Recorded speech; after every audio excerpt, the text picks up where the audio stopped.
Talapat! 99! 99 daw! Tingnan mo, baka 100.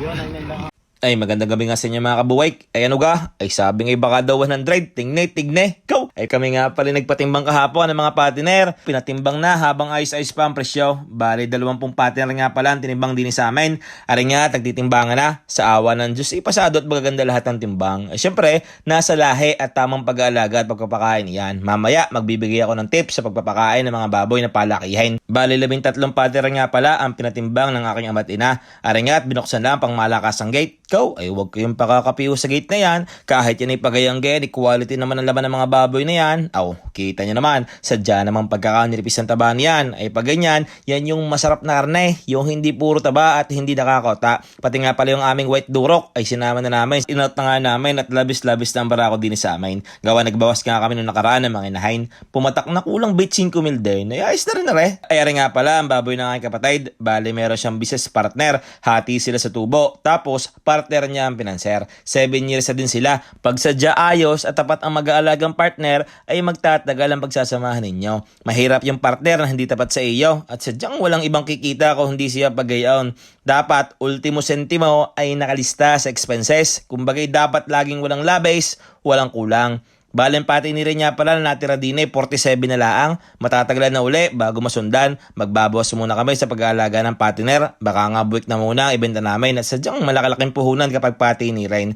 Pero sadya naman gayon, paglaki ng hirap at puhunan ay saka paglaki din ng tubo. Pero nakakapagod din niya mag-alaga. Sapat na siguro yung sapat na kita sa mga buwik. Kalusugan muna ang iisipin lalo't matatanda na ang aking ama't ina.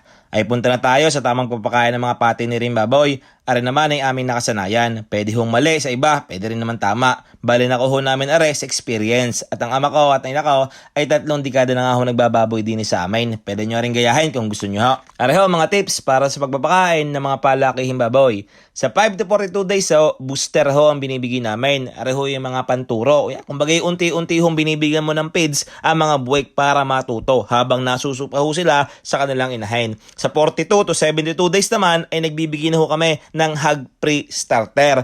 Ayan, hindi pa ho yung starter. Sunod pa ho ang starter. Binibigay ho namin ng starter sa ika-72 hanggang ika-100 araw ho ng mga baboy. Bali malalaki na ho yung mga yaon. Sa ika-100 naman na ho, hanggang sa ika-165 days, hanggang sa ito'y mabenta na, ay grower ho ang aming ibinibigay. Sabi ko nga sa nakaraang vlog, ay hindi na ho kami nagbibigay ng finisher. Gawa ho, ay yun ho namin nakasanayan. Grower na lang ho ang binibigay namin. Ang grower nga ho, ay nakakatulong sa pagpapanipis ng taba. Ano ho? Pag 72 days naman ho, pwedeng 2 beses pakainin sa maghapon ang inyong mga baboy. Kumbaga isa ho sa umaga at isa ho sa hapon. Dapat din ho ay may sapat na mali sa tubig ang inyong mga baboy sa kanilang koral. Kumbaga huwag nyo hong paigahan ng tubig. Dapat ho ay laging may tubig. At isa pa ho, huwag nyo hong gagambalain ang inyong mga baboy sa kanilang pagtulog. Ang pagtulog ho kasi ay nakakatulong sa paglaki at pagbigat ho ng kanilang timbang. Kapag ho inabala nyo, ito sayang ho ang paglaki ng baboy habang siya'y tulog. At syempre, dapat ho ay may sapat na pagkain at bitamina para ho mabilis ang kanilang paglaki. At higit ho sa lahat, ang pinaka-importante ho, dapat ho ay magandang lahi ng baboy ang inyong makuha. Ano ho, wag ho kayong kukuha dun sa mga masasamang lahi. Dapat ho yung piliin ninyo ay yung mga quality na agad. Para pag lumaki, quality rin ho. Nga pala, 6 na buwan ho, mula pagkabuwik, ay pwede nyo na hong ibenta. Kung bagay ang estimate no kilo ho niyan ay 95 to 100 o pataas pa. At pag nangyari ho yan, yung ganyan timbang, ay malakalaki ho ang inyong kikitain at tutubuin sa inyong mga alagang baboy. Siya yun ho mga kabuwik, ang aking tips sa pag-aalaga ng ho ng mga palakihing baboy. Pwede nyo yung sundin, pwede namang hindi, kayo hong bahala. Ay siya, paano ka mga kabuwik? Please like, share, and follow me mga kabuwik. Susunod na lang ho uli. Ingat! Love you!